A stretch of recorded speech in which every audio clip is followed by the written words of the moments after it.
বৈষম্য বিরোধী ছাত্র আন্দোলনকে কেন্দ্র করে দেশজুড়ে চলমান পরিস্থিতিতে উদ্বেগ জানিয়েছে বিভিন্ন মহলের তারকারা, যেখানে রয়েছে শোবিজ অঙ্গন থেকে শুরু করে ক্রীড়া অঙ্গনের খেলোয়াড়েরা।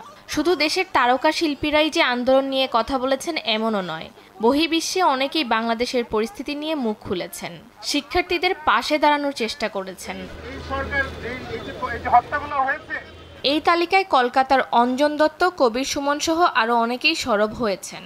এবার সেই দলে যোগ দিয়েছেন বিশ্ববিখ্যাত কোরিয়ান ব্যান্ড বিটিএস তারকা জাংকুক। শিক্ষার্থীদের আন্দোলনের সংহতি জানিয়ে বাংলাদেশের পতাকার ছবির সামনে এক শিশুর চোখ বাঁধা ছবি ফেসবুকে পোস্ট করেছেন তিনি। রবিবার 4 আগস্ট রাতে দেওয়া এই পোস্টে জাংকুক লেখেন, বাংলাদেশের মানুষ কঠিন সময় পার করছে, আমি তাদের জন্য প্রার্থনা করছি, তোমাদের মঙ্গল কামনা করছি। ভেরিফাইড ফেসবুক পেজটি জাংকুকের অফিসিয়াল নাকি ফ্যান পেজ তা নিশ্চিত হওয়া যায়নি। এরপরেও পোস্টে মন্তব্যের ঘরে বাংলাদেশি ভক্তরা প্রশংসায় ভাসিয়েছেন এই তারকাকে।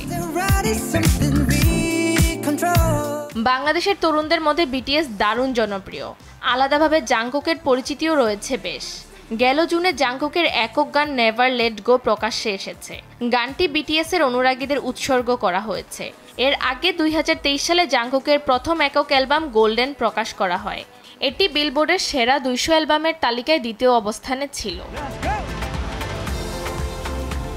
ফাতেমাতুজ জোহরা, দেশ টিভি।